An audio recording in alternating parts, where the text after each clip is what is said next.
Morning, good morning. All right, we'll go ahead and begin our meeting. It is 9 o'clock. We will go ahead and begin with the Pledge of Allegiance. Please join me. I pledge allegiance to the flag of the United States of America and to the republic for which it stands, one nation, under God, indivisible, with liberty and justice for all.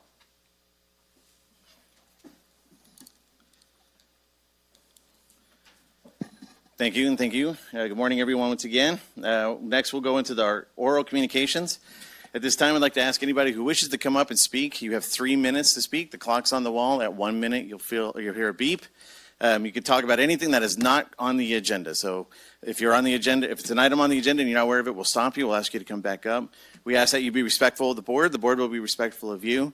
We don't encourage clapping or booing. We want everyone to feel that this is a safe space to talk. So whoever's first, please come up.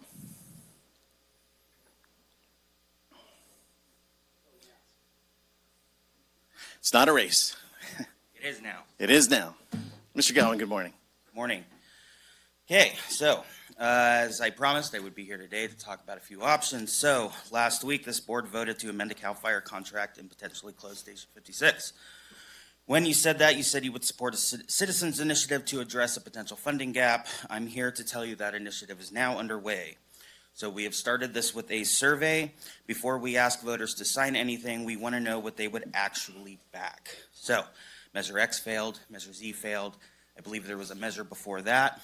We need to get to the bottom of that if we have any chance of passing something. So far, I am proud to say that we have heard from about 275 individuals. My phone has not stopped going off. People are very interested in what we are talking about.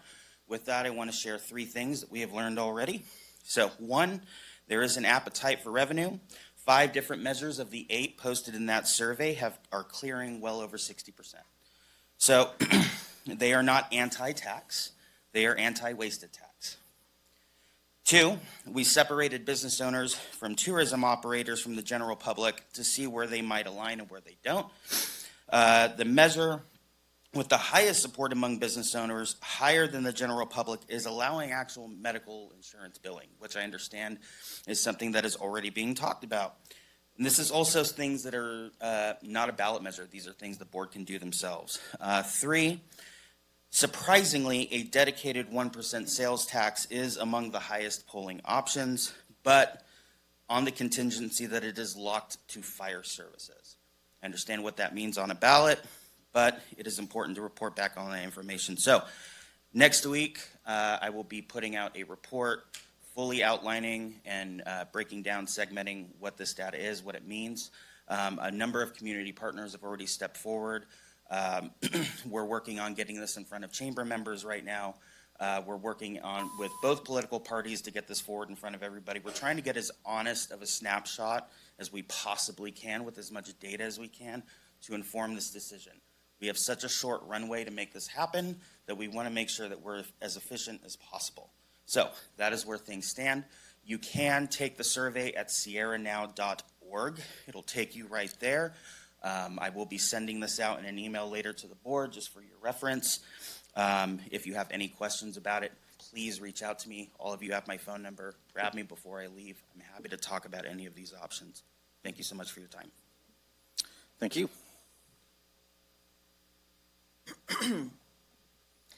Good morning, Elaine Hagan, Tuolumne. So, did Anaya Kirk violate State Code Section 3206 and State Code 8314 with his campaign billboard showing him, the sheriff, and deputies? Methinks yes. There are multiple large billboards scattered about District 3 in which Mr. Kirk is pictured surrounded by sheriff's deputies, the Sheriff David Vasquez, school resource officers who are deputies, smiling children, and cute dogs. Please note, I like our sheriff, and I think he and his deputies are doing a great job.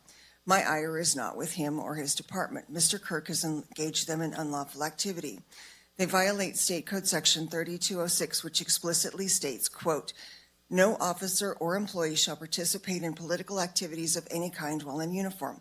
These are not candid pictures. These are carefully staged photos. Per the code, it's a misdemeanor. This restriction aims to prevent the misuse of official authority or the appearance of impartiality in political matters. Violating this code can lead to civil action or removal from office. He's violating California State Code Section 8314. He's using my tax dollars to campaign. It states, using law enforcement officials or their uniforms for campaign activities is generally prohibited. The statute bans the use of public resources, staff time, and uniforms for political campaigning. Law enforcement uniforms are considered a public resource, meaning officers cannot engage in political activities while in uniform. Violation of this section is a serious issue, often viewed as using taxpayer money for private political gain, which violates the Political Reform Act. So, did Mr. Kirk forget the rules, or was he hoping we wouldn't notice he violated the law? This is the third time he's run for office. I'd like to know which it is. Mr. Kirk frequently touts his other full-time job as a sworn peace officer at the prison.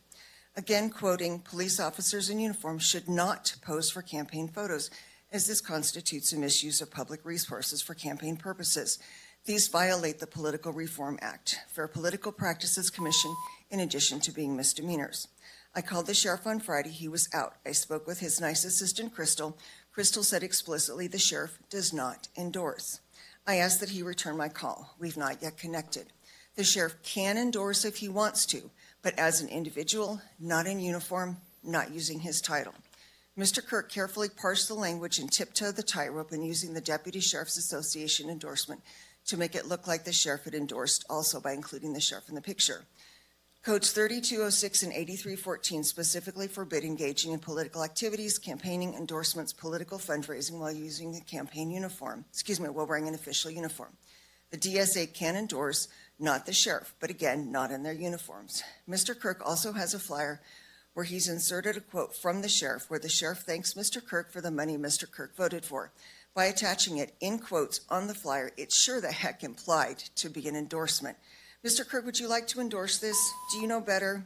You should. We certainly deserve better. I have also Thank you, ma'am. prepared copies. You can hand it to Mr. Root, please. Thank you.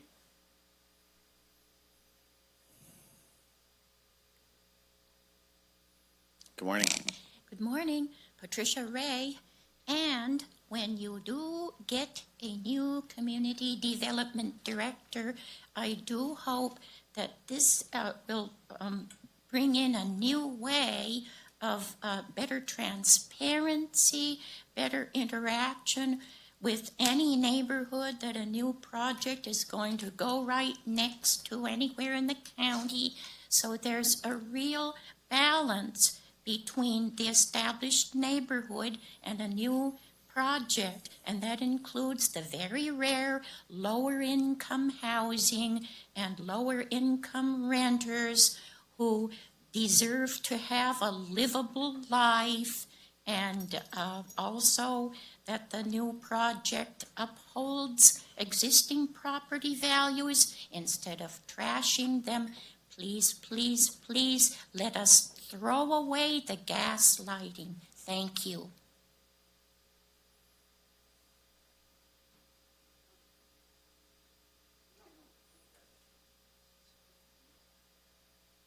Good morning, everybody.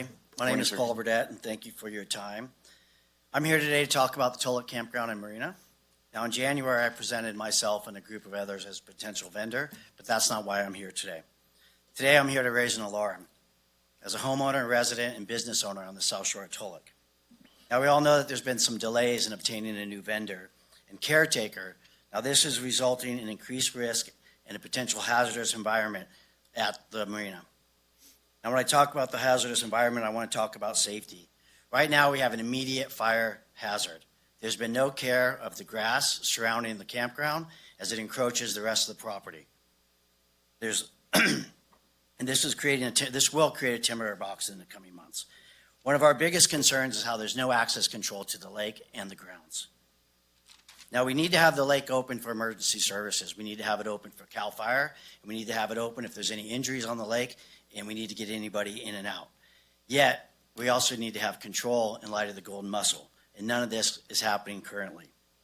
Now, we also have no control of the grounds, and this is creating an immense concern for all the residents, as we'll see an increased traffic from homelessness, drug use, and potential crime to all of our property. We will also see increased traffic from partygoers, people who want to show up to the campground and have a good time. But it being closed, there will be no control of their activities. Now, this is a perfect storm of risk. Just think about partygoers creating fires, hazardous conditions. We could see what could happen really quickly. Not to mention no trash cleanup and all the environmental concerns that'll go with that with this beautiful property. Now, this property is currently the responsibility of the county, and on Thursday, the current caretaker will leave permanently. Now, I have some requests that I'd like to see if we could work on. One of those is to establish some sort of emergency action to get a vendor in there, even if it's in a limited capacity, to control access and to also open the launch ramp and maybe perhaps the marina.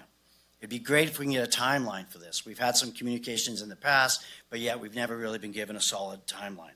If it's possible to use any funds that's supposed to be in an escrow account to build a private gate and access so we can close off the rest of the campground, but residents can get in, that would be awesome. Now, we're not here just to raise our fish. We're here to collaborate. We're a group of residents, as I've said, homeowners and business owners on the South Shore, and we'd love to work with you guys in any way we can to solve these problems. So thank you for your time. I don't know if you guys are allowed to ask any questions or comment. No, we're not. So I'm here. Let me know, and I hope we can resolve this soon. Thank you. Thank you. Hello, my name's Tom Diaz. I also live at Lake Tulloch and behind the kiosk. We have to go through the kiosk to get to our house. Excuse me. And I pretty much have some of the same concerns. I don't want to go over what Paul has, but I think it would be a good idea to have some kind of signage. So as you come off of 108 down into the canyon, which is a dead end down there, that's where this marina is, you should have some signs that say that the marina is closed because people drive down there. Some of them are just down there to party and to see what's down there, and others want to come launch their boat, and there's no signs that say that's closed.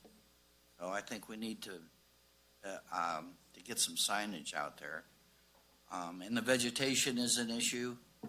And other than that, I'd like to see some way that we can have some control of the gate.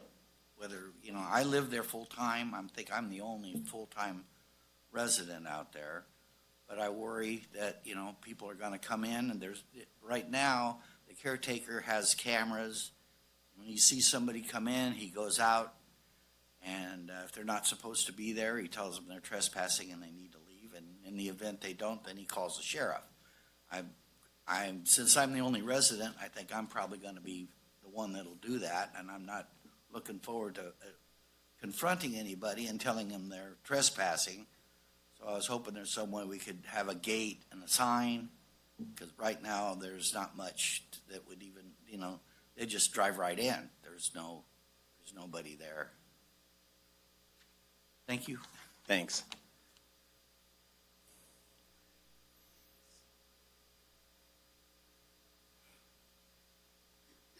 Good morning. I'm John Flynn, your political watchdog. I'm going to be winging this. Take a bite out of crime. Woof, woof. Okay, enough of that. And, okay, this county is involved in human trafficking and child trafficking taking place in Tuolumne County. You're also in violation of the RICO Act, which was set up in 1970, signed into law by President Nixon. That's for municipal, county, state, charter, whatever. And you're municipal. And let's see now.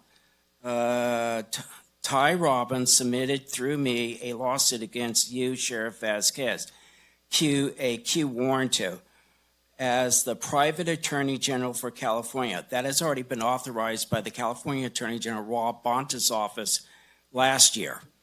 And he's it. And Sheriff Vasquez, Q warrant to Sheriff Vasquez last April, yeah, we did that. And you are relieved of your command, as well as Neil Evans. You are no longer holding those office legally. You are in violation of your oath of office. All of you are usurping the Constitution. There's Title IV, United States Code, subsection 101. You have to sign an oath to the U.S. Constitution of loyalties. You don't have that on file. None of you are insured. None of you are, you have to put up your own monies. You can't use prison. That's state, that's the prison workman's comp funds. You can't use that, saying that's your money. You have to put up your own monies. And let's see what else we have here. And then last night, and then we have, you're not bonded, not properly insured. Deputy Serini faked 3 warrants on May 2nd, 2025, Scott Bruno property. And the timelines are all messed up. It said for the morning, and it actually took place in the afternoon. And there are 3, and they're all fake. And they're auto pins. You can't do it all. They have to be written in wet ink signatures. It's tradition with this country. They're not there. And let's see, it's still got time. Okay. The following violation of RICO Act, municipal county government, 4th floor, this floor, Tuolumne County Sheriff Department, money laundering, human trafficking, Tuolumne County District Attorney's Mr. Flynn. Office. Thank you. Thank you. Any other public comment?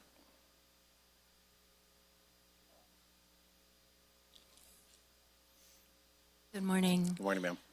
I am here to speak generally, not on any particular topic. My name is Erana Ross, and I know there's a gentleman who often offers up a prayer for these meetings, and I am offering my own version, which is a poem that I wrote in regards to a future conversation with my grandchildren. It's called Around the Fire, Part 1, How Could You? When my grandchildren ask, how could you have let this happen? I will tell them I don't have a good enough answer. I am so sorry. It was so much bigger than me. I did not do my best. I did not give everything I could. I was lazy in the name of self-care. I was overwhelmed and paralyzed. Please forgive me. We could not overcome our faults. We did not do our best. We made altars of our egos when we should have made altars of the earth, flowers, and stardust. We worshiped currency instead of creation. We forgot to be kind and grateful. Instead, we got mean and spiteful. We forgot that we are part of everything. We forgot that God is the circle with no circumference, whose center is everywhere. Instead, we made gods of ourselves, built walls, and enthroned ourselves in the middle of lonely castles. We forgot to go outside and marvel at the miracle of the night sky, frost on leaves, and the invisible song of tiny frogs. We lost so much at the expense of profit and power. It became almost unrecoverable. And now the only gift I have for you is my tender, undeserving hope that you will have learned from our unspeakable mistakes. Do not forget what you are. Do not let each other off lightly with excuses of lack of knowledge, time, or energy. Do not give in to pettiness and mediocrity. Stand for each other. Stand for yourselves. Stand for love and kindness. I'm so sorry we failed you. If we get another shot at this, I promise you I will come back and stand by your side as the light blazes around you on the day of your homegoing. And I will ask you one question. How did you do it? Thank you. Thank you.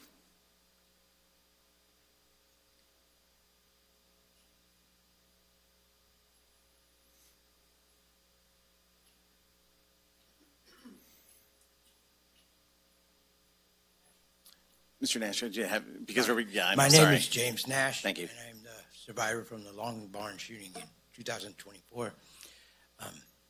I feel it necessary to speak a little bit of my mind and let you guys know, everybody up here, that if you are a little less worried about lining your pockets and you are a little bit more concerned about the public and keeping track of them and stopping them from being able to ask questions, to reach out for help, to get answers that aren't hammered and redirected or, yeah, well, we know where I'm going with this. So, For the record, I am the new auditor of what's going on around here because I know all your secrets.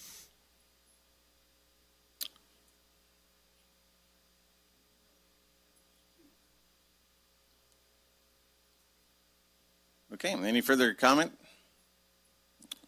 Seeing none, thank you, everyone. We'll move on to our staff reports. Any staff reports?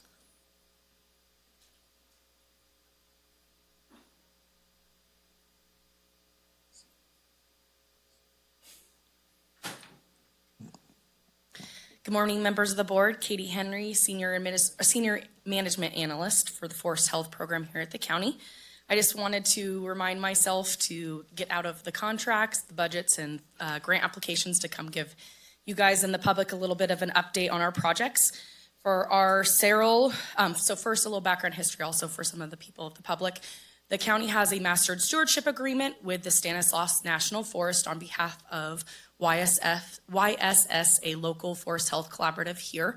And this gives us authority to do forest health projects on the Stanislaus National Forest, including fuel breaks, fuels reduction, and reforestation projects.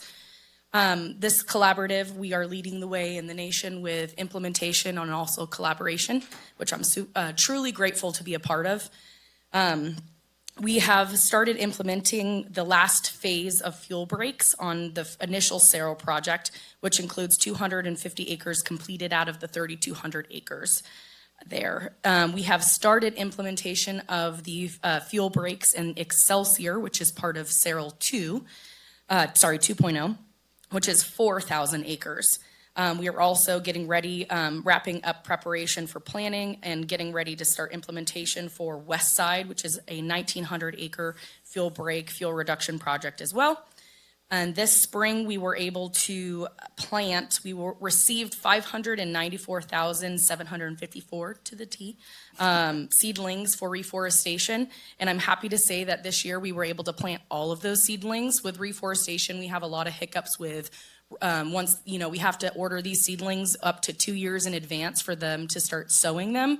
And so it's really challenging just in planning to make sure that all those acres get site prep. There aren't any hiccups with your site prep contracts, with roads washing out, slope, access, terrain, rockiness, et cetera. So it's very exciting that we were able to get every single one of those seeds into the ground this year.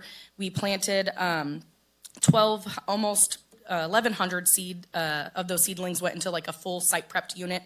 1,300 of those also went into interplanting, which is after we do a year of planting, we do survival studies, which show what are the stockings of those units, and they get certified as fully stocked, and this is post the rimfire recovery. So if they aren't fully stocked, sometimes you have to go back there and do a little bit of interplanting. So in total, we planted 2,400 acres with all those seedlings. And then we do our project management through the Yosemite Rivers Alliance, and they host a volunteer tree planting every year. This year, we were able to plant a little bit over 1,000 acres across 8 acres. So very exciting news, and just wanted to share that for you. Thank you.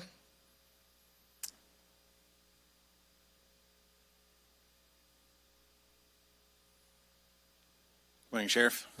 Good morning. Dave Vasquez, Sheriff of Tuolumne County. Just wanted to take a quick moment to address many phone calls and conversations that I've had within the last week regarding this upcoming election. People have asked what my position is regarding personal endorsements. My position has not changed. I do not issue personal endorsements to any candidates.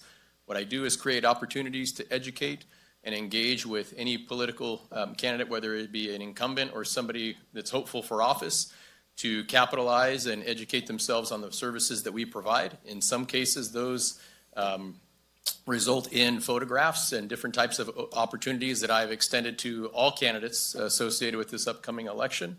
And I just want to really thank the public for reaching out yesterday with their concerns. I appreciate folks that don't sit back and assume that there is an intention or an endorsement behind a photograph that is taken. I really appreciate people reaching out and sharing those concerns. I think it shows a genuine care and a mutual relationship. So with that being said, if there was any concerns about whether or not the sheriff is going to personally endorse any candidate, let that be a point of clarity from this point moving forward. I try very, very hard to offer equal access to my office and the services that we provide, so that way those meaningful engagements aren't just surrounded to any one person. Some candidates take higher advantage of those extensions of invitation than others. And as a general principle from the scope of the conversations that I've had last week, I have reached out to all of the candidates associated with those concerns that have been brought forward and asked them to reflect on their campaigns to ensure that they concur with the government code. And I'm also referring members of the community that don't believe that there's a concurrence with the government code to forward their complaints to the Fair Political Practices Commission. So if there's any questions, I can be reached at 209-533-5856. I will be talking with you today. Thank you so much for being here.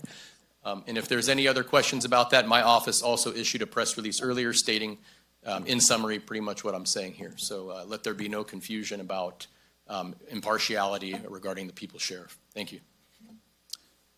Thank you, sir.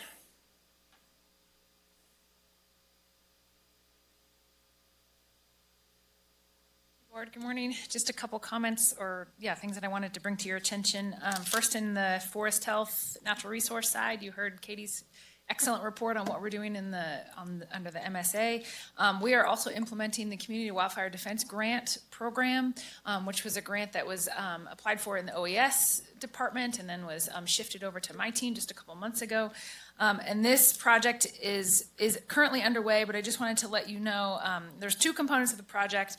One is roadside brushing, and we've been partnering with the sheriff's inmate crews, and they've been doing a phenomenal job on brushing the roads that we had identified in the grant, as well as adding even more roads. So we're doing more work than what we had originally said, and we're just super grateful for that partnership. And then we're also doing defensible space projects, and we're doing them in kind of the Yankee Hill, Big Hill-ish area, Miwok community, and then the Cedar Ridge community. And so I just wanted to let your board and the public know that rights of entry, so we need homeowners to give us permission to come onto their property to do the defensible space work. And so those will be going out this week, those rights of entry, and so we need those returned to us. We have hired our project management company, and they will be doing all of the kind of coordinating that, and then we will be, once we get all of the rights of entry back, we will be hiring contractors to go and do the defensible space work. We anticipate that work to start this summer. We also will be having some town halls in those communities. I think in early June is when we anticipate to have those. So just wanted to let your board and the public aware of that. And then on the Parks and Recreation side, a couple updates for you. Another hat that I wear. We had our Touch a Truck event, which is a fundraiser for our youth centers. We had that on Saturday at Standard Park, and it was phenomenal. It was really a really good turnout. And I just want to thank all of our partners who came and brought their trucks. We had folks from the road department, the sheriff's office, and Forest Service, and PG&E, and Cal Waste was there, and all kinds of folks, TCTC, and it was a really, really great event. I brought my 6-year-old son, and we loved it, and it was really, really a good turnout. Also, a huge thank you to Love Tuolumne County. So this last weekend was their big volunteer weekend, and they did a lot of work for us. They've been doing work for us on the Parks and Rec side for a couple years now. They did some, and by they, I mean they spearhead, but it's really our community who volunteers, did some painting and some staining at Heaven for Kids Park. And then also they have, they replaced a section of the fence line along Tuolumne Road at Standard Park. And then they are still in the process, but they have bought pavers and picnic tables, and they are adding those in kind of the main walkway there in Standard Park. And they're going to be replacing our main big sign, which has been deteriorated for quite a while. So just super, super grateful for the partnership with Love Tuolumne County, Jonathan Foley and Mark Summerstrom, and then all of the other folks who volunteer. The other thing I wanted to let you know is that we have our Special Athletes Day coming up, and that is May 22nd. And I had some flyers in the back, but I think I'll print some more for the public. I'd really encourage you all and then the public to attend. It's a really, really great event that we put on to give the special athletes in our community an opportunity to. They've all been working really hard and practicing, and we work with Watch, and I think folks from Drail down in the Valley are going to be coming, and the superintendent of schools, and it's just a really, really great event, so I'd encourage you to come. It's going to be at Somerville High School on May 22nd. And then lastly, just for your board and the public's awareness, we are gearing up for summer programming. We should have our activity guide out like mid-May, maybe the third week of May, which will show everything, swim lessons and our summer rec program and everything. We're in the thick of staffing up for all of that and putting our programs together, our camps and all of that. But so just wanted to let you know that it is coming. We're on track for our timelines. So, yeah, thanks. There you go. Thank you. All right, any other staff reports? Seeing none, we'll go to board reports. Look to my right. I got a couple. So last week I attended a Sonora Chamber mixer downtown at the Bank of Stockton they were holding it at. I got talking to Mrs. Duncan that runs the chamber down there, and she was telling me, which the reason I'm bringing this up is I would like her to come to our board maybe another month or so and do a presentation. They're going to bring back the soapbox derby car racing next year in April. So be a fun event. It's for the kids. They enter, they can win points. If they rank high enough, they actually get a paid trip to Akron, Ohio, I believe it is, Akron, Ohio, for the national race event. So I believe they're going to close Stewart Street on the backside. I might have the street wrong. And that's where the race is going to occur sometime next April. So the kids have to buy the kit basically and then build the car and all that. She says she has a video, I think, of a race from 1940 here in town or something like that.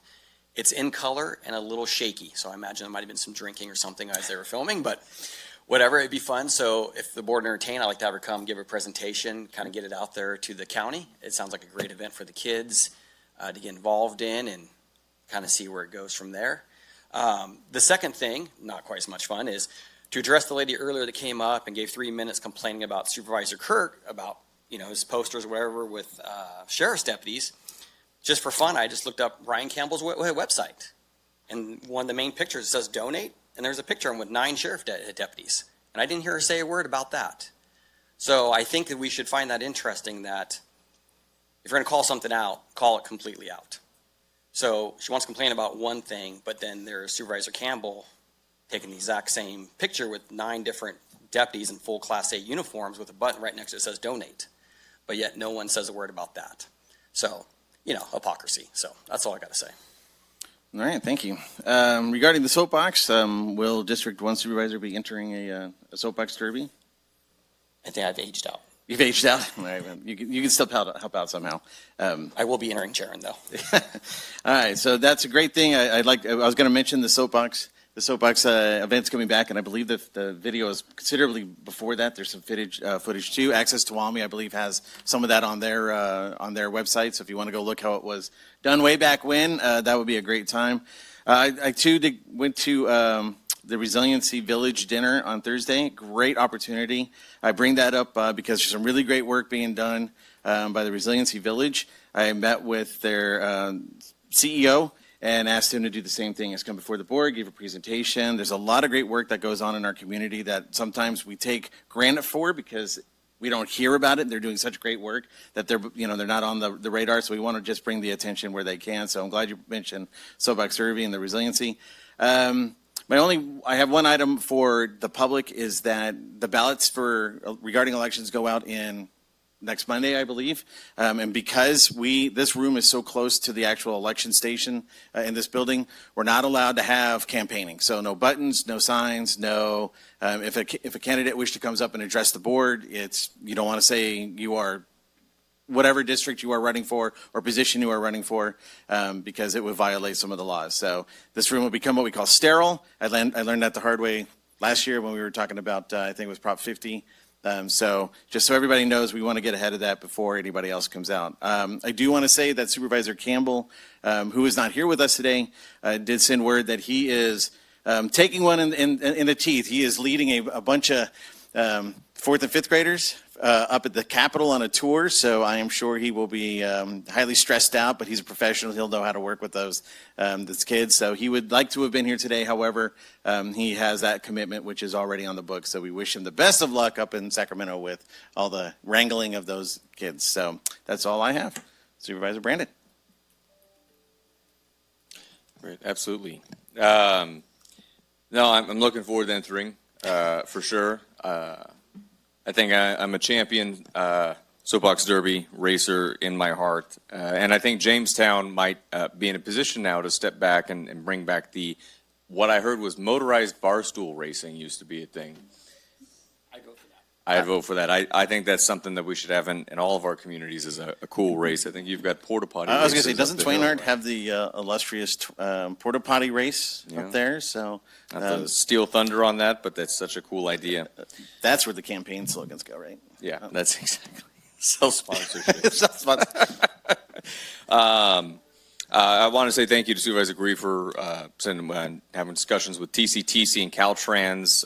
We've been following up on something related to Shaw's Flat and Highway there 49 and talking about a four-way stop. There's concerns. I think there's been a number of fatal accidents, serious accidents on the one hand. On the other hand, what they are proposing on a pretty aggressive timeline, I think you mentioned their presentation was June, was it? No, it was two weeks May. ago. Yeah, 2 Oh, weeks no, ago. not the presentation, when they were looking to build. May. May. Yeah, end of May. So I've had calls with Caleb at District 10 there for Caltrans, as well as left messages for Grace, the Executive Director. I think we are hoping to have a conversation. We want government to move quickly. Sometimes government should also not move so quickly that it doesn't ask the local people what they would actually like to have there. So we were on that, and I appreciate the heads up as well. We were sent that and alerted me to one of the things in it that I hadn't seen there. I had a really great opportunity to speak to a Cub Scout pack last night. I managed to keep a bunch of 10-year-olds reasonably interested in government for about an hour, which is a pat on my back. But it was really cool that they were asking questions about parties and about government and about the budgets that we run. And it's always important to look to the kind of next generation. And they all got their badge out of it, which I think is good. The pager-wise looking quite improved. And then I wanted to end with one thing. A couple days ago, I had a constituent call me. The constituent was couch surfing effectively. Person was struggling with housing, looking to find a place to rent. I just wanted to share a bit of that conversation was there are some options out there. If you go and you're able to talk to a realtor, there are some places which are on the cheaper end of the market. It's about $415,000 maybe median right now. I'm sure T-Card's going to get mad at me if I don't get the number correct on that, but there are ones that are cheaper than that. There's a program called the California Dream for All. It allows $100,000 effectively down payment assistance into your house, where the state takes basically a revolving loan equity. So they give you $100,000, you get to use it for down payment. When you sell, you pay back the $100,000 and a prorated amount of the equity back into that fund. You can combine that with the first-time home buyers loan program. Oftentimes people can't qualify because the loan's too big or because they don't have a down payment assistance with it. And you combine those two, and there are properties out there, sometimes, like my house, you need to do a lot of work, but home ownership can be in reach. So I just encourage folks who might be paying a lot in rent, struggling for a rental. You might have to reach, you might have to find one that's a little further. It might need some maintenance, but there are properties out there that with those tools, I think, are more achievable than what you would just think doing kind of a market calculation. And I know that he's looking into those now, and I think felt like he never could potentially own a home in Tuolumne County. Maybe this is going to be a pathway. Thank you. All right, thank you. Supervisor Kirk? No comments, no board report? Okay. All right, that will go ahead and move us into our consent calendar. Does any board wish to pull any items? All right, I was going to pull item number 3. Okay. So pull item number 3. So we will go ahead and address the consent calendar as provided. There's copies online. There's copies at the back of the room. We don't read them consent calendar any further. So with that being said, is there any discussion by this board on items 1 and 2? Seeing none, is there any public comment on items 1 or 2 of the consent calendar? Seeing none, bring it back to the board. Comments are, I'll accept a motion to accept items 1 and 2. I'll make a motion, we accept items 1 and 2 of the consent calendar. Second. So I have a first by Supervisor Holland, second by Supervisor Brandon. All in favor say aye. Aye. Opposed? Passes 4-0-0. Okay, item number 3. The reason why I pulled item 3, which says adopting resolution 26 honoring and celebrating the life of and public service of Mr. Steve, and I'm going to get this wrong. We had a discussion on the board this morning on how we're going to mispronounce that, and we're going with Zale. Did I get that right or wrong, anyone? Zale, I knew it. All right, well, I apologize. And the only reason I pulled this is because when I just didn't think it was appropriate to have something just under, under consent calendar when we have someone who's given their time and basically their lives to our organization and many organizations. I have the resolution here. I'm not going to read the whole resolution, but I just wanted to highlight a couple things. Say it again, Sally. Zaley, thank you. All right. So it says, Mr. Zaley dedicated more than 4 decades of public service, serving with distinction as county executive for Alameda, Tuolumne, Sacramento counties, as well as executive officer of the California County Executives Association. So as you imagine, that's a lot of work. So it's a lot of time and dedication. Additionally, he was instrumental in the creation of the California State Railroad Museum Advisory Committee. It's a great organization. It's a great group. So, it's good. I was proud of that. Obviously, for my own personal pat on the back, he was an avid baseball enthusiast, and as you know, he's held season tickets for the Oakland Athletics, and as an Oakland A's fan, I support that 100%. So, and supported teams like the Sacramento River Cats, as well as all of the local teams. And most importantly, he exemplified integrity, dedication, mentorship, and a deep commitment to both his community and the state of California. So I just thought those were important highlights out of this resolution just to have said out there. So with that, I will open it up to the board for discussion. Supervisor? Great, thank you. So Steve Zaley, I met a while back when I first was getting acquainted with the California State Rail Museum Foundation. I sit on their board of directors. And he said, well, what do you know? I actually was the first CAO of Tuolumne County. I said, what? You can pronounce Tuolumne County? Of course, most of the people in these areas, they don't necessarily know where we're at. He said, yeah, actually, I was there governing the county when they first created the manager council system as a requirement. And he was still the most humble and service-oriented person, one of the most that I've ever met.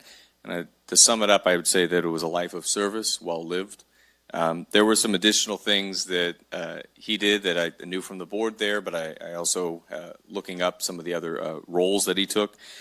He was also the director of the California State Association of Counties, which is an extremely prestigious role. He was the director of the California State Sheriff's Association, executive director there. He was instrumental during his time period for local governments in passing Prop 1A. When Prop 13 passed, there was limited property tax dollars, as the state does. They often wanted to come in and assign what you could do with those dollars, and it protected the current amount for local governments to make sure that couldn't be raided in bad budget years. It's one of the reasons today that we do have some of the local control that we have right now.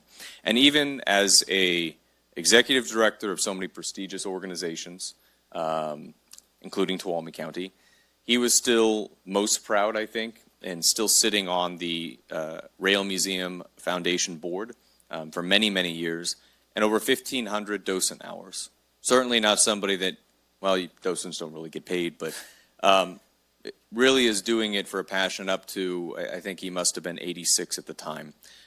Going out, being an usher, hoping folks would be able to go to the museum, participating in things like the Polar Express.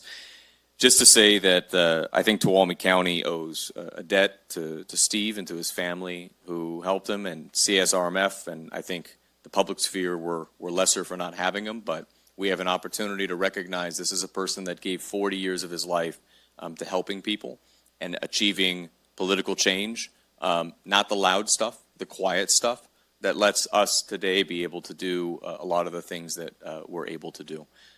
So to my friend Steve, I'm sad that I won't see him at our next meeting, but it's been a privilege to get to know him.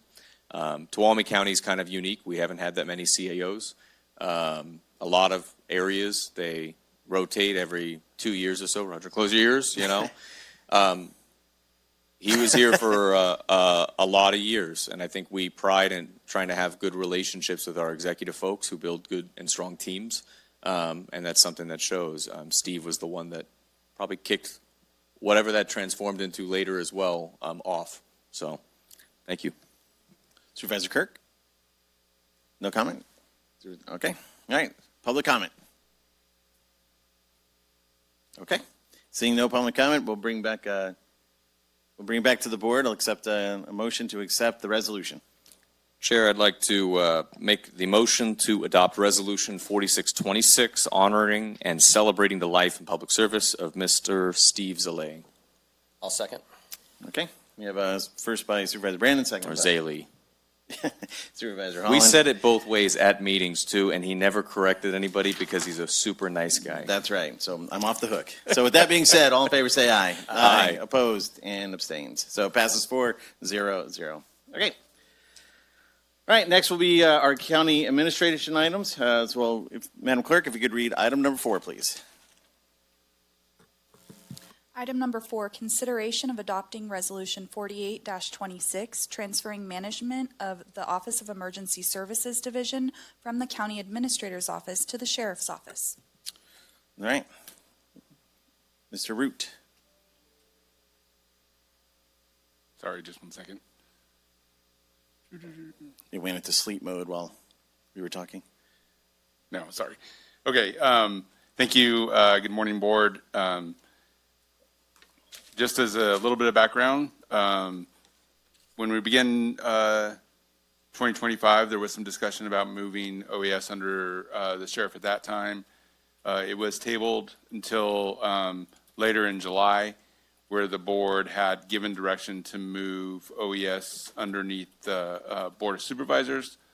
We were working on that initiative at the time, and shortly after that, we had extreme incident in the county that we had to respond to, and there was a lot of coordination through OES to address the issues with the fire-related Chinese camp. And so I tabled bringing that underneath the Board of Supervisors just because of all the coordination that needed to go between my office and OES and Cal OES and the other entities that were part of that recovery efforts. Then again, recently the board started having discussions about moving OES under the Sheriff's Office since we already had the direction to move it under the board and had asked staff to explore some options and to come back with an amendment ordinance code was the direction that was given to me a few weeks ago. So I did speak with, and in my memo, I was corrected yesterday that I spoke with myself, the OES director, and I also spoke with the assistant OES director, Dory Beats, about some of the operational things within OES and also about the grants and some of the recovery efforts and those kind of things. I have spoken briefly with the sheriff regarding some concerns, if there's any concerns with moving. And obviously, I think the sheriff is very capable of taking on any kind of responsibility that would be assigned to him. He did note, and I think he spoke to this, that there are several surrounding counties that also have OES underneath the sheriff's office. He feels he'll have the support of those other sheriffs to make sure that he's not recreating anything and that what he's going to be doing with OES aligns with what our other neighboring counties are doing. So with this, there is a resolution to immediately move the OES underneath the sheriff's office. And one of the reasons why I wanted to do the resolution was it was going to be a little faster, and then we can work with the sheriff's office on updating the ordinance code, which we still need to do for animal control. So, but this allows us some time to work with the current assistant director, who has, as you may recall, turned in her resignation, and have a smooth transition to the sheriff's office. I'm available. The assistant director is here. The sheriff's here. If you have any questions that we can answer, be glad to answer them. All right, thank you. We'll bring it back to the board for discussion. None for me. Supervisor Brandon. Great. The comments to us, obviously this is something that I haven't historically supported. I want to say that the biggest loss in this, I think, is with Assistant Director Dory Beats. That really is the key part. I know that I'm proud over the last 5 years of the investment we made early on in her position, the freedom to kind of operate, and what she has done with that, which is expanding it, We've received FEMA individual assistance for the first 2 times in county history. We had documents with people that were dead or moved out of the area for emergency response. She updated our multi-jurisdictional hazard plan, brought in tens of millions of dollars, and I think not only did everything that was asked, but went above and beyond. So that is a huge loss, and I do think that is partly how this was done at this board, partly because it's still unclear exactly where this request came from and exactly the purpose. I understand the idea that it could have some additional benefits in cross-training, that some additional resources were needed. None of that suggested to me that this needed restructuring, and I think that's some of the confusion. It's not to say anything about the sheriff's office. I think the sheriff, and I've been very consistent in this, has done a great job. I think the sheriff's office is fantastic. The issue is, but why this, why now, who's asking? Other people do that, but other people also don't do that or have reversed that decision. And why do it in such a way that we have the meeting when she's not able to attend, where I'm not sure that a lot of the concerns, there were a number brought up that were valid. Maybe they were not overwhelming enough to change mine, but it feels like it's like, well, this is so obvious, when obviously there were very strong arguments on the other side. So all to say is I continue to not be in support of this. I'll leave it with this, because now at this point, we're not just talking about one of, I think, the most competent employees that we've had, one of the hardest working, one of the most successful in taking board direction and implementing it. We're talking more only about structure. Structurally, I think OES reporting to the CAO and the board makes a lot more sense, and that has been brought up. And the reason is it's meant to be a coordinating agency that I think works in close partnership with all first responders, public safety entities. By having it within one of those, though it may increase synergy with that particular unit, I think then it prevents the challenge. The whole reason it's independent in the first place is so that it can coordinate very broadly and outside of that department. And I think reporting to the board makes sure that it is also, in the broadest scope, doing what it's intended to do. The fire home hardening and stuff, for example, is very close to what the fire department does.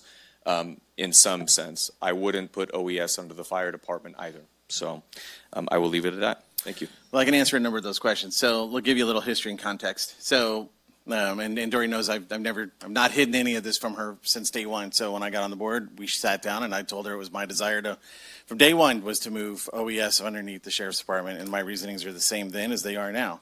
And one, it's, the arguments that were made regarding moving this department. Again, by the way, let's just say Dory won the lottery and she were to leave, right? This isn't a Dory issue. Everyone's making this a Dory issue. Dory is an invaluable member of this community, an invaluable member of this staff, an invaluable expert in her field, right? But if she were to win the lottery tomorrow, I'm pretty sure she'd be gone the next day, right? I'm guessing. You have an opportunity, I'd be gone-ish. Right? With that being said, let's not focus on the individual. Let's focus on the department. Now, the department, much like the sheriff's department, much like animal control, the exact same arguments were made at this dais when I brought forward moving animal control. They wanted to know why. It's if it's not broken, don't move it. If we're not going to, things along those lines. Well, it is broken to a degree. And some of the people who have come up from the not only just the staff, but from the citizens have all said the same thing. She's overworked. She needs more help. She needs to have time off, think quality of life. Those are the same things. By moving this department underneath the sheriff's department, we effectively do that. We give that department opportunity for volunteers, CERT, the sheriff's CSU, sorry, I'm blanking on my service unit, thank you, right? We're doing those things. We've heard from the staff from the Chinese Camp Fire that they were working, 40, 50, 60 hours a week. During that time, they're handling phones. We need to make sure that we're not burning out our staff. This is an opportunity to assist, and by assisting, additional guidance where necessary, right? The sheriff and OES and animal control, they're all interconnected. Not only that, but when we had the incident with Chinese Camp, we referred to Mariposa, whose OES is underneath the sheriff's department. Wes was great, right? A wealth of information. So we already have that. Now, to your question, so that was the original question. What I told Dory then, and I'll stand by it now, is I had told her I would not vote to move it until we had spoken. Unfortunately, she issued her resignation prior to that conversation. And by the way, let's go back just the meeting before that. We didn't say move it. We just asked staff to look at moving it. Staff could come back and say, you know what, this is a horrible idea. The sheriff could come back and say, you know what, this is a horrible idea. Don't do that. Right? That was what the discussion was. It wasn't do this. It was have this discussion. And that's what we're supposed to do. Supervisors are supposed to supervise. We're supposed to give guidance, explore all options, look at additional ways to be supportive of the people of our community. And this is just another great way to do that. When we have an evacuation order, having everybody under one umbrella, having everybody under one house, helps everything move faster, cleaner, smoother. There's no delay. I'm not saying there was a delay in the Chinese campfire or anything along those lines, right? But having it all under one house is the way to do it. And finally, I'll end with this, is that I called all of our local counties, right? And I want to go back. I know I keep saying this, but in July, the decision, what we had discussed was moving human resources and OES underneath the board, right? And we hadn't done that. However, underneath the CAO, there were only two counties, Calaveras, and they moved theirs to underneath the sheriff's department, and us. Everyone else either goes under the Board of Supervisors or reports directly to the Board of Supervisors, or they report directly to the sheriff. Now, all of our adjoining neighboring counties, they all report to the sheriff's department. They've got a great collaboration, a great team. Because as we all know, a fire doesn't just happen on one side of the line. It happens on multiple sides of the line of map. So if there is an event where it's going to go north up to Calaveras, or they're going to go south down to Mariposa or what have you, they already have, the sheriff and his team and the organizations already have everything in place to do that. So the question really before the board is not moving an individual. It's not moving or altering a department. It's moving a cost center from this nebulous world, right, that it's kind of been floating in since July of last year, to a home. And that home, in my opinion, for the betterment of the 21 plus years of emergency services that I have as my former career, as well as working with several major organizations nationwide regarding this, they all say the same thing. It should not go to the Board of Supervisors because then it becomes political. Now, as we all know, the last thing we want is to have a critical event and it becomes political. You have two supervisors fighting over camera time. Well, we don't want that. What we want is the sheriff and OES and animal control and the CAO to do their job, handle all of the emergency stuff now, and then we can work those items out later. So that's why I brought this forward. I'm the one who originally brought this forward. I've never hidden that fact, and it's because I personally believe, and this is what my constituents have said, especially after the Rim fire, it should be all under one house for better response, better management, better grant writing abilities, and execution of those received grant writings and things like that. So that's the answer to your questions. Supervisor Holland?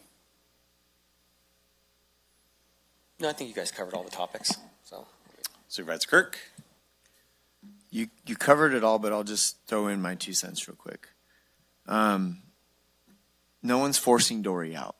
This is, like you said, it's been completely politicized. It's been completely turned into a personal thing.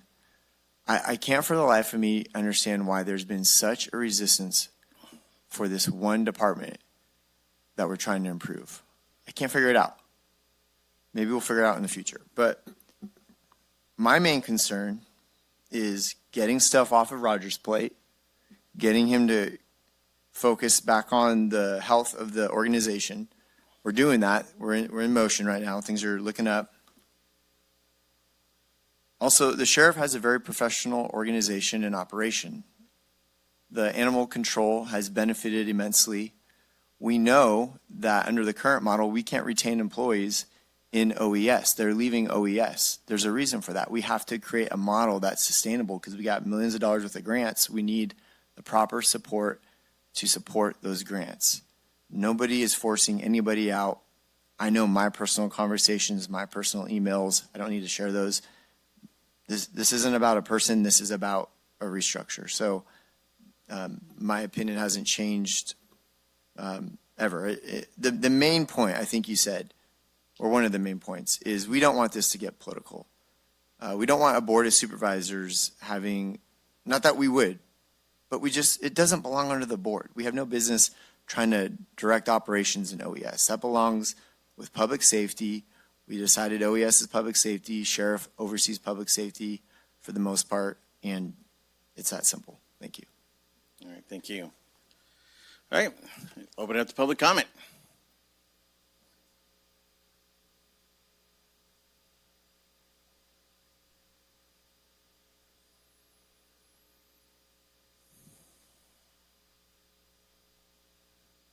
Good morning, Board. Morning. Emily Pardee, Miwok Village. First of all, Mr. Kirk, of course there was personnel turnover. They were grant-funded personnel, and you guys have already said that you think grant funding, when it runs out, should mean people disappear. In July, the Board of Supervisors directed staff to draft an amendment to the ordinance concerning the OES to transition its oversight from the CAO to the Board of Supervisors. Note the correct order. An amended ordinance stating the placement of the OES would be drafted, reviewed, and if enacted, the OES would transition. Excuse me, kind of excited. Furthermore, you did turn it into something about Dory, Mr. Grafer. In March, Supervisor Kirk proposed that since the transition had not happened, why not change our minds and move OES under the oversight of the sheriff? Mr. Kirk's proposal was to approve the placement of OES under the sheriff's department right that minute. Then direct staff to return to the board with the necessary ordinance amendments eventually. The placement of the cart before the horse was deferred so the sheriff could consider its feasibility. No date was set for the drafting of the new ordinance. The CAO and the sheriff agreed the transfer would be made willy-nilly and the ordinance would be dealt with later, which is bass-backwards disrespect of law and order. Neither the CAO or the sheriff found any reason the OES could not be moved under the supervision of the sheriff, so the current resolution is to transition the operation of the OES to the sheriff's department immediately. Meanwhile, the CAO and the sheriff will work on an update to the ordinance code presented sometime in the future. So I asked AI, because I know Anaya likes AI. I said, whether a resolution can supersede an ordinance already on the books, and AI said, generally a resolution cannot supersede an ordinance because legislative actions, such as changing an ordinance, require the same formality to amend or repeal another ordinance. An attempt to amend or repeal a permanent ordinance with a resolution is usually deemed invalid. I strongly suggest you do not pass this resolution.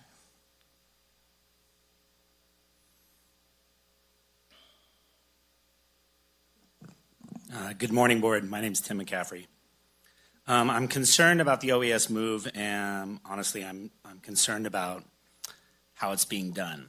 This is being talked about like it's just moving one department from one office to another. But OES is not just another department. This is emergency planning, evacuation, disaster response, recovery, grants, coordination with fire, public works, public health, schools, tribes, utilities, etc. So this is a big deal. Right now, the ordinance says the county admin is the director of emergency services. That position comes with a lot of authority during an emergency, including spending decisions and how resources are managed. You're being asked to pass a resolution that seems to move that authority to the sheriff now and then change the ordinance later. That feels backwards. If this is the direction the board wants to go, then bring back the ordinance first. Show us, the public, exactly what's changing. Let us see the language so we can understand who controls the spending, who's next in line, what happens to the assistant director position, and what checks and balances are still in place. There's an argument that having OES report directly to the board could become political, and our sheriff is an elected official, so moving OES under the sheriff does not remove politics. It simply removes it from any board control.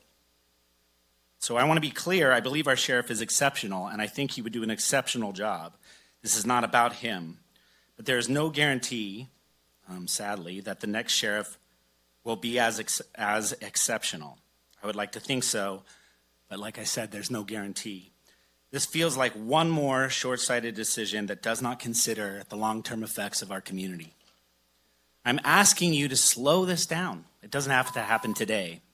Don't transfer emergency authority first and fix the ordinance later. Bring back the full ordinance and let the public review it. Please do this right away. Thank you.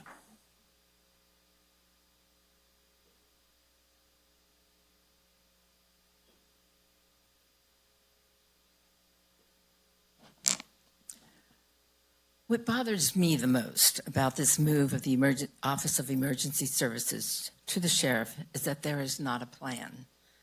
What will OES look like being under the sheriff? Did the sheriff, as thorough as he is, offer a plan? If not, why not?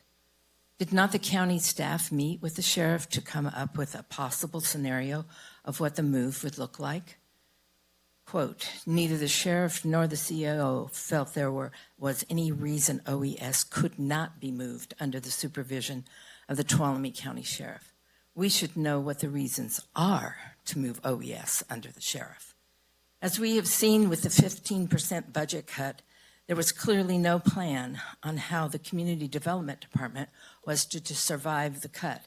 As we continue to wait for a department head to be hired, as builders continue to wait for inspections and permits, as the CAO and Supervisor Holland go hand in hand to visit construction sites to do fake inspections since neither of them are qualified to do so, it seems illegal and quite unethical.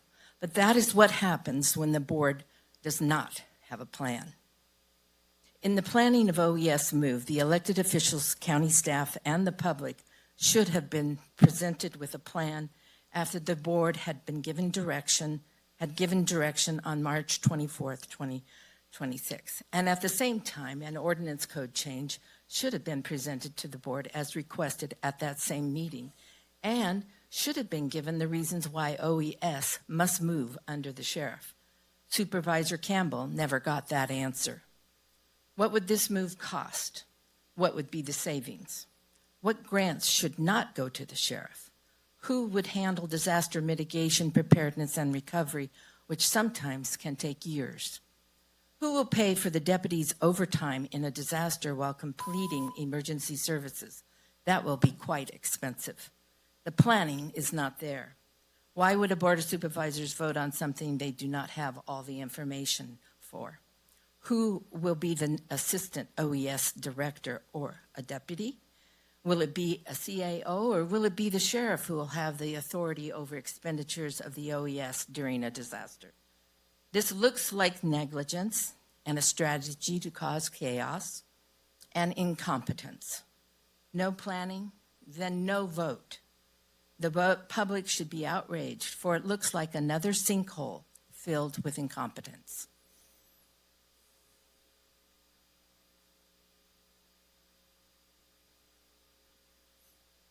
Again, my name is Erana Ross, and I am here to comment on this issue.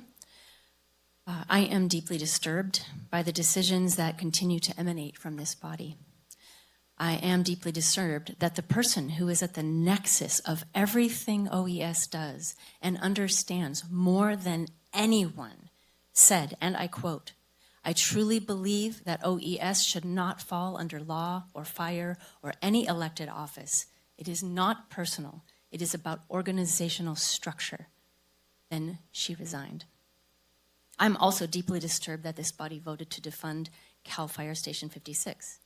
As you said, Mr. Kirk, these decisions don't belong to you. They belong to the citizens of our county whose lives are being affected by your decisions. Have you consulted with your citizens? Have you listened to them?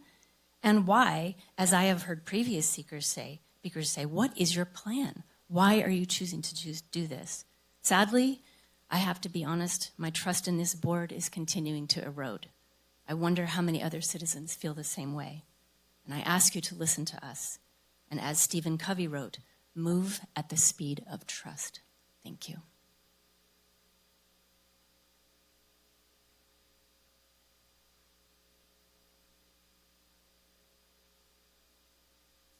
Good morning.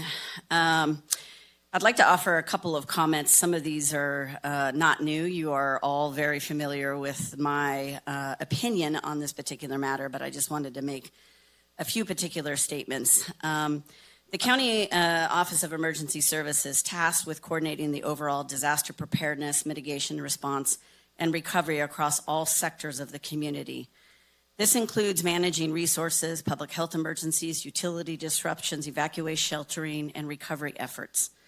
OES works with a wide array of agencies and organizations, whether they be law enforcement, fire departments, public health, local businesses, tribes, state, and federal agencies. 95% of OES is about preparedness, education, outreach, mitigation, and recovery. 5% is maybe spent on response, and that will depend on the year and what Mother Nature or the world throws at us. OES must coordinate with various entities.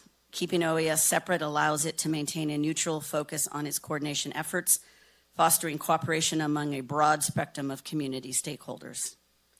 OES should also be responsible and is for specialized tasks like emergency response planning, public communication, hazard mitigation, and recovery operations. The office often requires expertise in fields such as logistics, crisis communication, public health, and community engagement. There is a large component of OES that specializes in grant writing to develop community infrastructure to better prepare for and recover from disasters. California law, such as the Standardized Emergency Management System, or SEMS, and federal regulations, including the Robert T. Stafford Disaster Relief and Emergency Assistance Act, requires counties have an Office of Emergency Services that operates with the flexibility to respond to various emergencies. OES is intended to oversee disaster management activities at a broader level. OES needs to manage and allocate, can I go past my time? I'll give you some. Thank you. OES needs to manage and allocate resources for public health, fire, and law services, shelters, and public information, and must also ensure coordination between those various agencies during an emergency. Emergencies is not just about response. It is about how we as a community recover.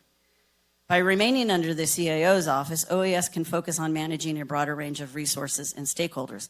This broad coordination is especially important in Tuolumne County, which has a diverse range of hazards, including wildfires, floods, and severe winter weather. OES is also responsible for long-term emergency management planning, training, and preparedness exercises that prepare the county for all types of emergencies. This includes continuity of operations planning, public education on disaster preparedness, and managing mutual aid agreements with neighboring counties or special districts within the county. These activities require specialized knowledge and an impartial perspective. Required planning documents such as the Emergency Operations Plan, known as the EOP, or the Multi-Jurisdiction Hazard Mitigation Plan, the Debris Management Plan, Mass Care Shelter Plan, or the Continuity of Operations Plan are all required planning documents that make multi-level knowledge and coordination important. Keeping these responsibilities separate allows OES to take a broader community-wide perspective, ensuring that all aspects of Tuolumne County's emergency management needs are considered. OES needs to address a wide variety of potential disasters, from those natural events like earthquakes and wildfires to the human-made events like hazardous material spills or public health crisis. Its work spans coordinating medical teams during pandemics or arranging for the logistics of temporary housing after a wildfire evacuation. Lastly, OES is the mechanism for recovery.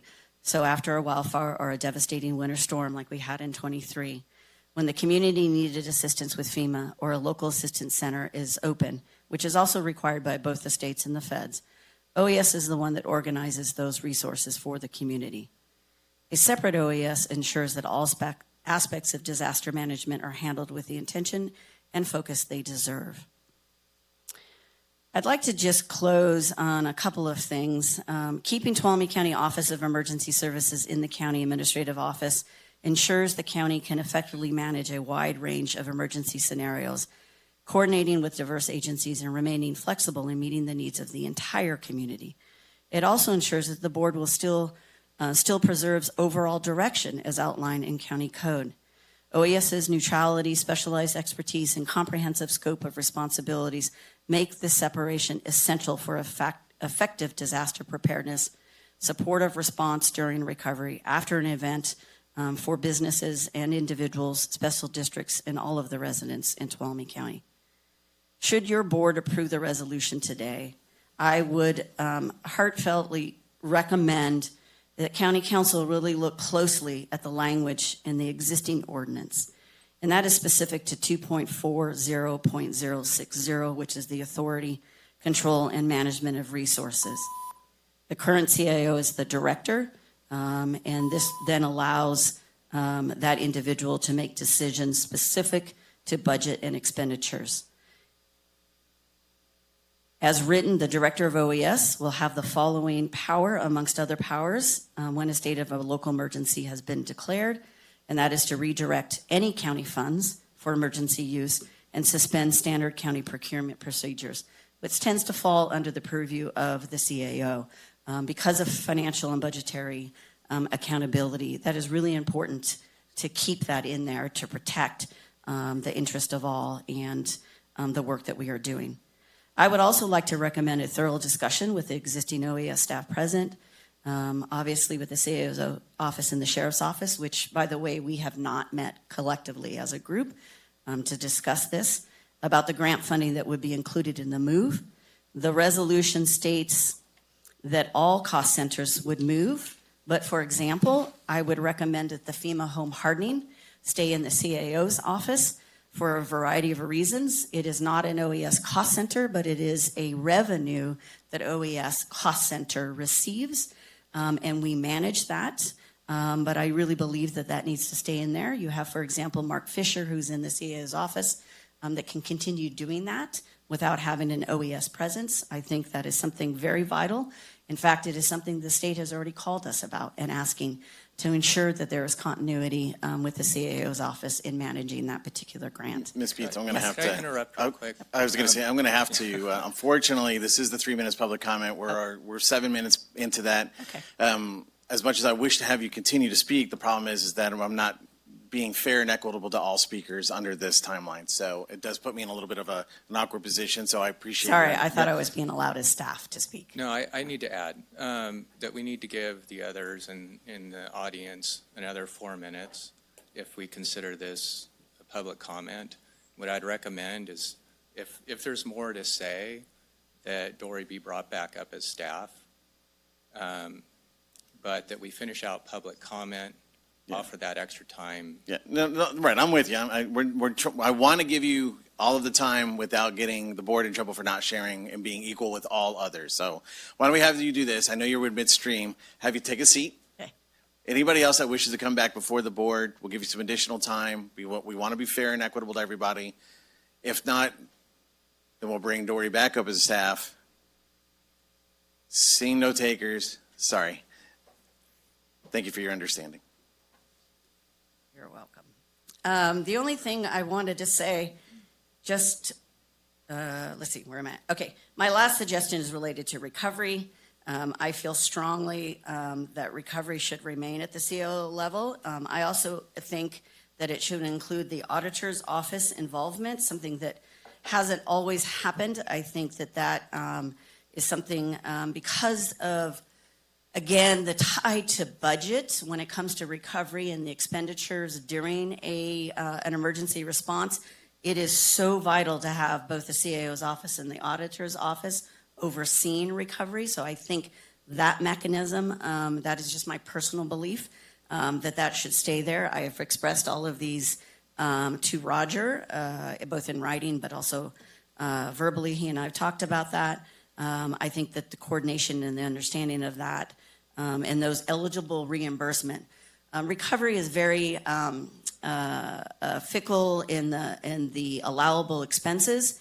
And so if there's things that the EOC or response head has incurred, there's only certain things that the state and the feds will reimburse for. So it's really important in order to keep us on track and not overspend to really have that coordination and that connection. And those are those suggestions that I have. I do want to respond to a couple of comments that several of you made. I just, last year, to both Supervisor Griefer and, of course, Supervisor Kirk and all, I am aware that this has been a discussion for a while. You can remember last year, prior to then Tracy Riggs leaving, this was a discussion early on. Supervisor Griefer and I had a very lengthy conversation where I felt I was successful in convincing you as to why it should stay at that particular time. I did do then a lot more research.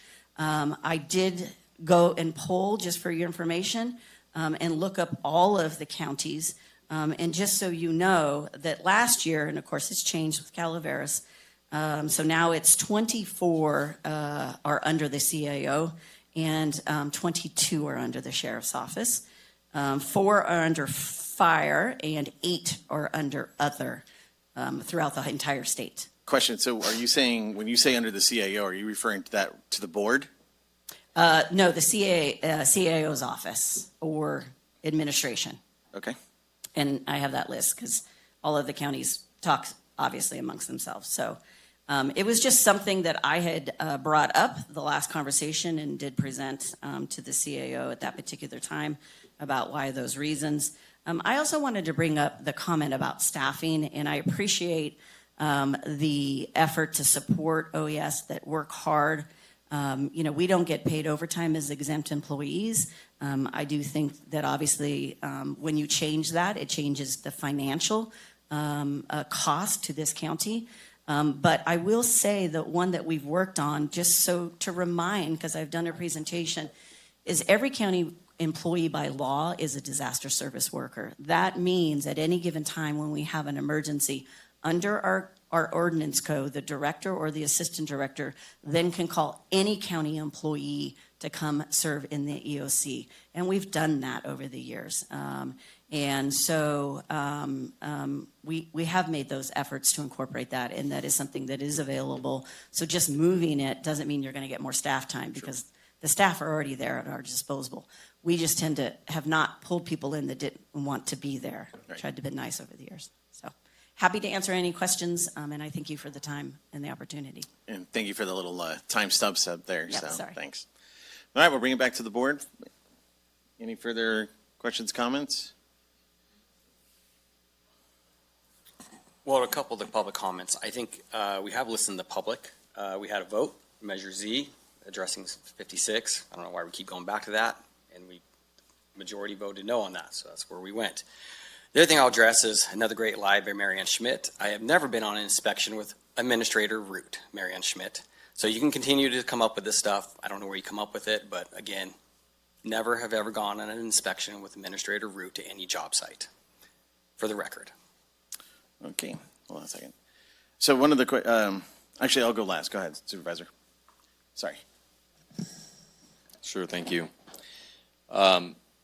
A few points, and this is, again, assuming this moves forward, and that I think it's really worthy to consider that the OES director, being really the CAO currently as it stands, having budget control and disasters, is something that is worth considering how that works in the future.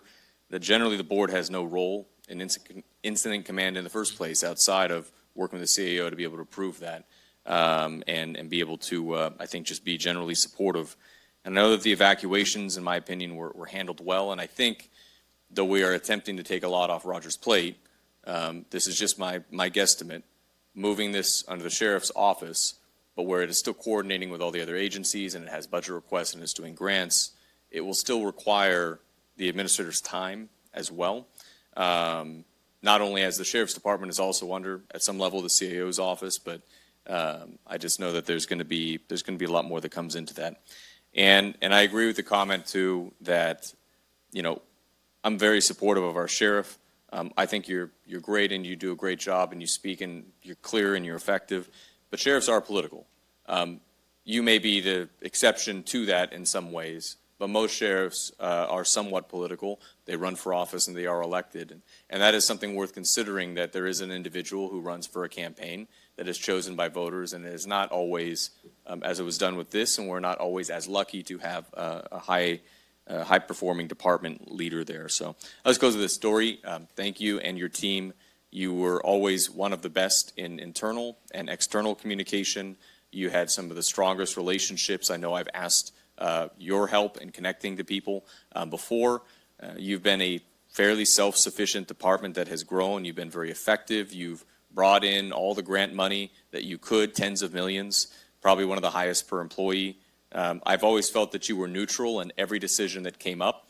You were always accessible whenever I needed it or my community needed to reach you, and you completed every goal that the Board of Supervisors set for you, and then some, and then went out of your way to help with some of our other goals. So I appreciate your team and yourself and what you've built, and I hope that this will be, when it moves forward, an opportunity for another person to fill those shoes, take that over successfully, and hopefully follow as much as they can of the model of how you did this job. Thank you. Supervisor Kirk? I'll just clear up a few things. Somebody brought up grant funding. Yes, we have some positions that are grant funding. Unfortunately, I can't go into personnel-related matters, so I could understand your point of view, but there's more to it than just grant funding, but personnel-related matters are confidential. AI, you kind of twisted what I said. If you go back and watch the video and actually what I put out in a blog, that was referring to somebody else. Okay. It's kind of funny. Tim, 2 weeks ago, Sheriff said that you would fail at this, and today you're exceptional. So I don't know which one it is. Everyone's saying you're great, but you're not going to do great at this. You guys are professional. You're going to knock this out of the park. There's going to be a plan. This is going to be a better situation literally within a few months. So let's just get to the end result as quick as we can so we can put out all this, I hate the word misinformation, but we can just clean it up. The last thing I want to say is Dory kind of said it, confirmed the whole thing again. All these departments are either under the CAO or the sheriff. OES is either under the CAO or the sheriff. There's like none of these are under the board. And if you guys are paying attention to the culture change that's going on in Tuolumne County, the CAO is very burdened, and we are working to eliminate that. So we have two options. Do we pile it on the CAO, or do we put it under public safety, which is the sheriff? That's what we're doing. I've been in leadership roles for 12 years, hired lots of people. I have never had such a buck in the system to a simple change. There's something more going on. I don't know what it is. I can't put my finger on it, but I don't know why there's so much resistance to trying to improve a department. No one's forcing Dory to leave. Dory knows where I stand. I want her to stay. I want her to keep kicking butt, but I can't force people to stay. But I am not going to look at something that could be better and leave it as is. It's that simple. Thank you, Supervisor. So to the question of have we spoken to our constituents, and the answer is yes, overwhelmingly. I had a phone call yesterday for about 40 minutes. The gentleman who had very strong concerns, very much like some of the issues that were raised. He has a history, a background in OES, and we kind of talk the same language. And afterwards, I think we came to an understanding that there's a lot of concern that this could go south quickly, right? But again, we're not talking about an individual. We're talking about a department. We're moving a department. We're potentially moving a department underneath the sheriff's department. The sheriff has the ability, the resources to assist in that. It was an interesting quote that the gentleman that I spoke to yesterday said, the only way we'll find out is if this is a good idea is when something really bad happens, right? So to something that what Dory said was 95% of it is offense, right? That's what you do, is 95% of it is offense.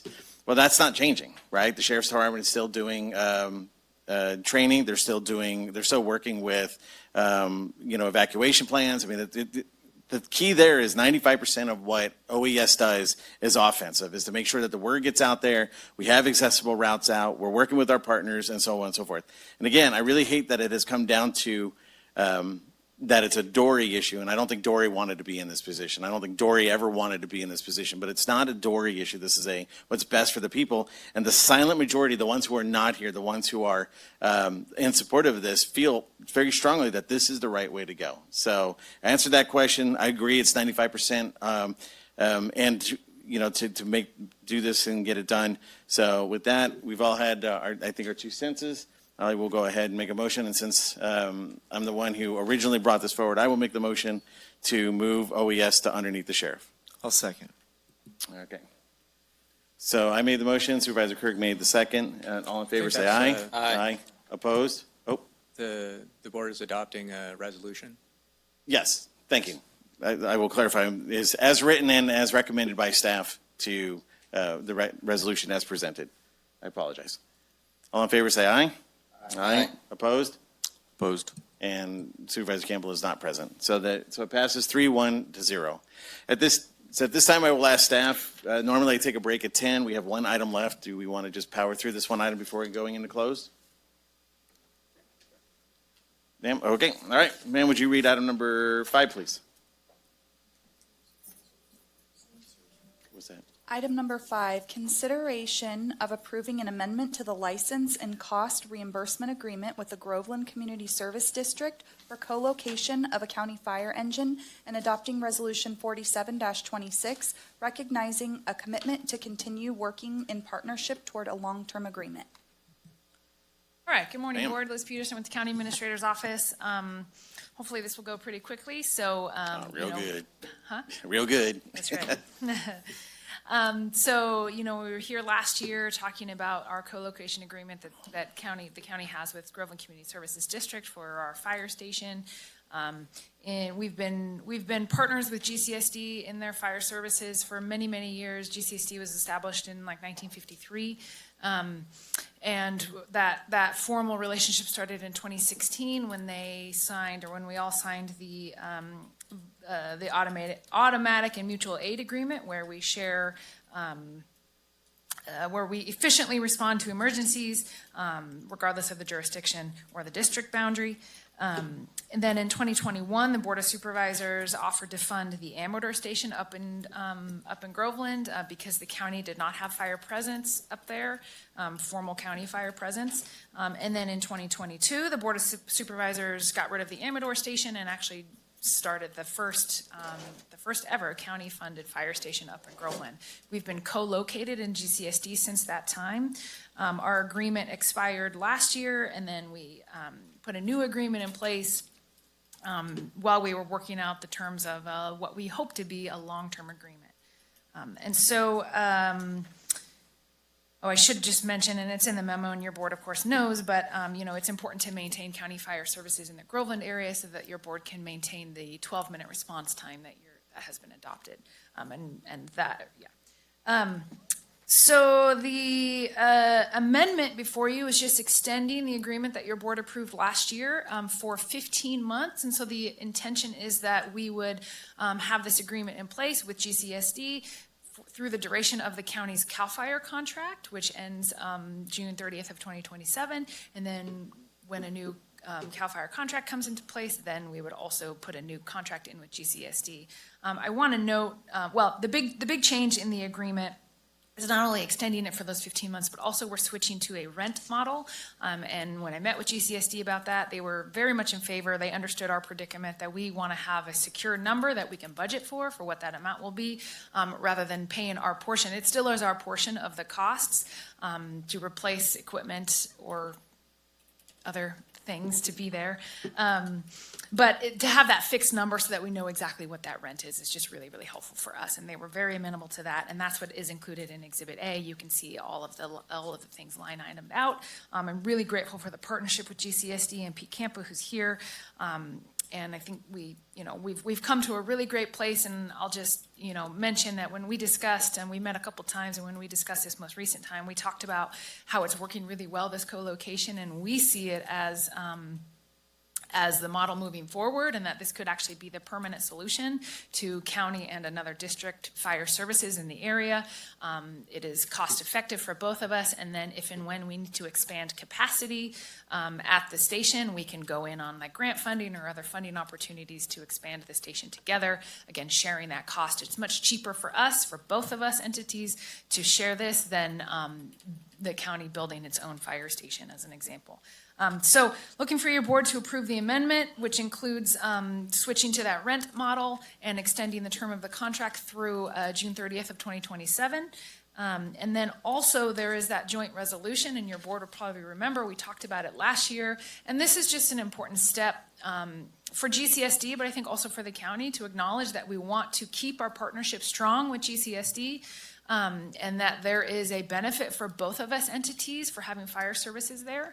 And So that resolution is attached as well, and so I'm requesting your board today approve the amendment with the GCSD contract for co-location for county fire services, and then also approve that joint resolution, and I'm happy to answer any questions.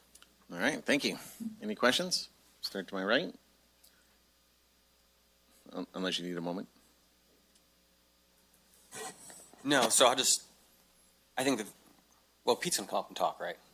I'm gonna ask Pete a couple Is Pete going to come up and talk? Pete's gonna come up and talk. I'll ask Pete a couple questions. All right, we'll ask Pete. Any other comments from the board? Seeing none. Hey, Pete, you want to come up and talk? Not to put you on the spot, but I'll open it up to public comment, so you got your. This is a very positive opportunity to be before the board. So good morning, Chair Griefer and members of the board. Thank you for the opportunity to continue this partnership between the county and GCSD.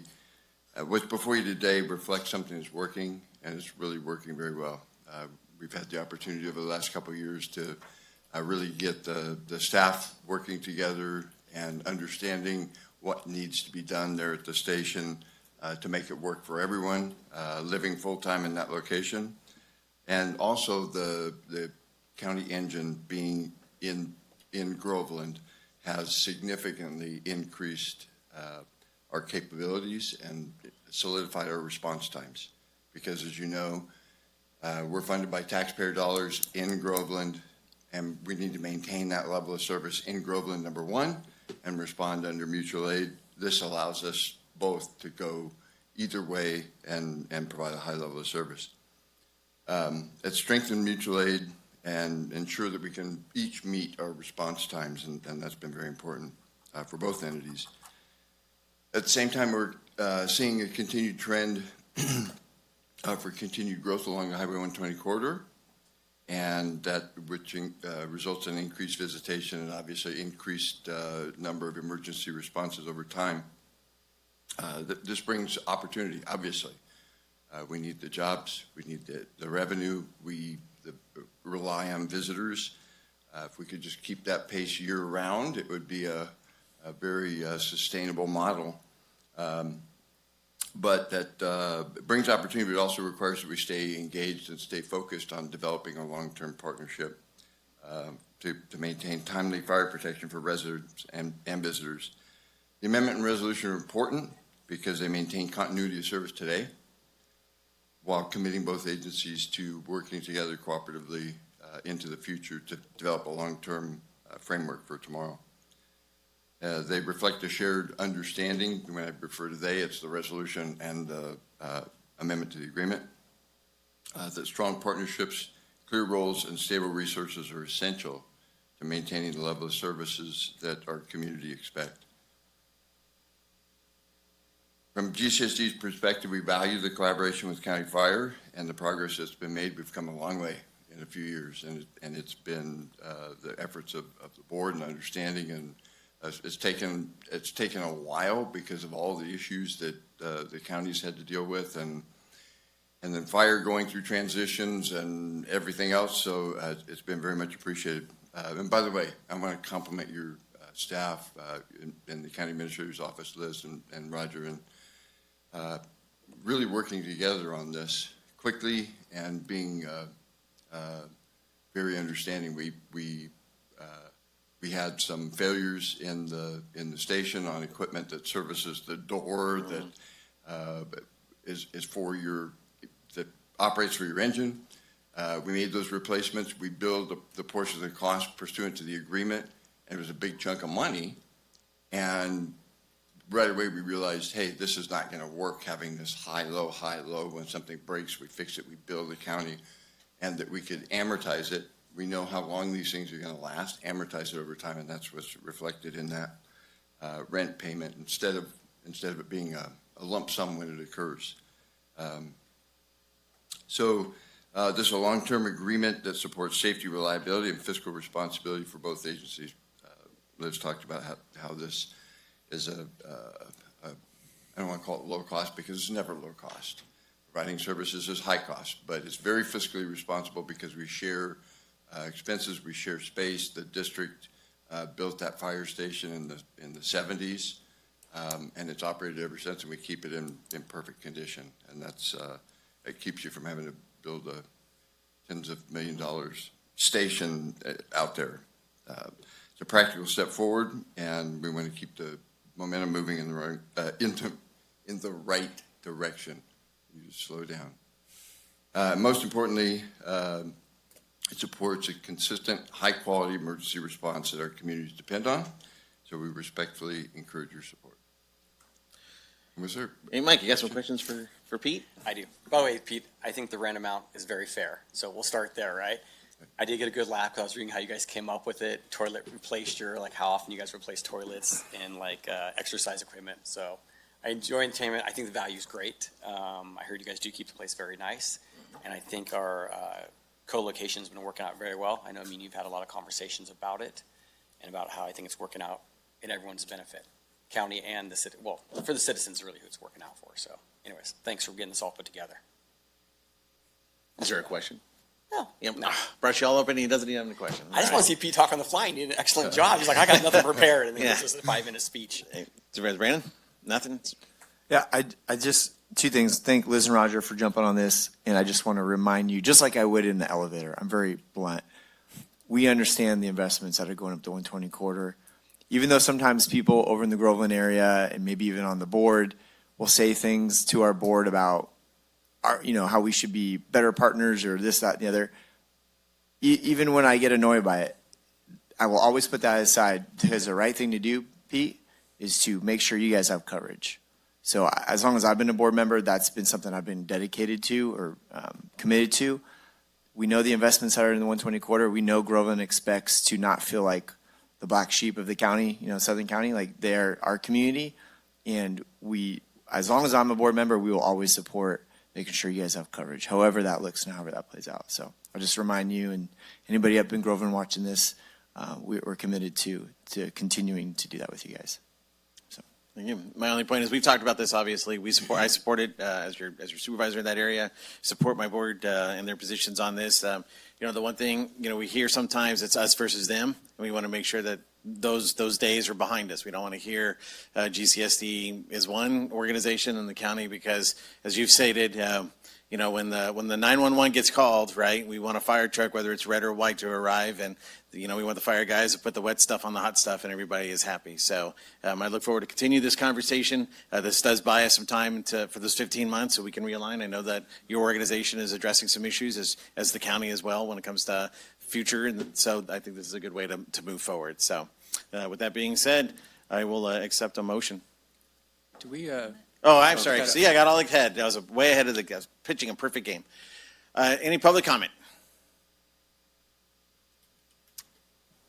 Seeing none, now I'll bring it back to the board and accept a motion to accept. So Just like the A's who messed up that perfect game. a perfect game, I know. Got to keep digging that in. I'll second Sharon's motion.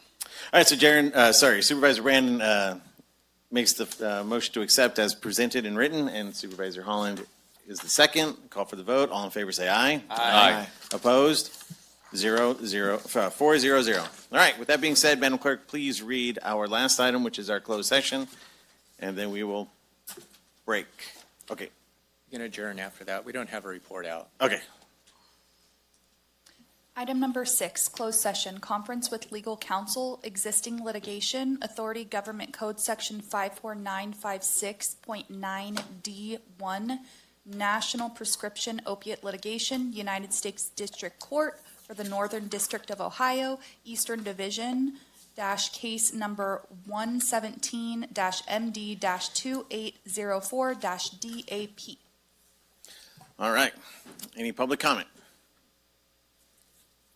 Seeing none, bring it back to the board, and then we will adjourn. Meet in the CAO conference room. We'll make it 11 o'clock. Thank you, everyone.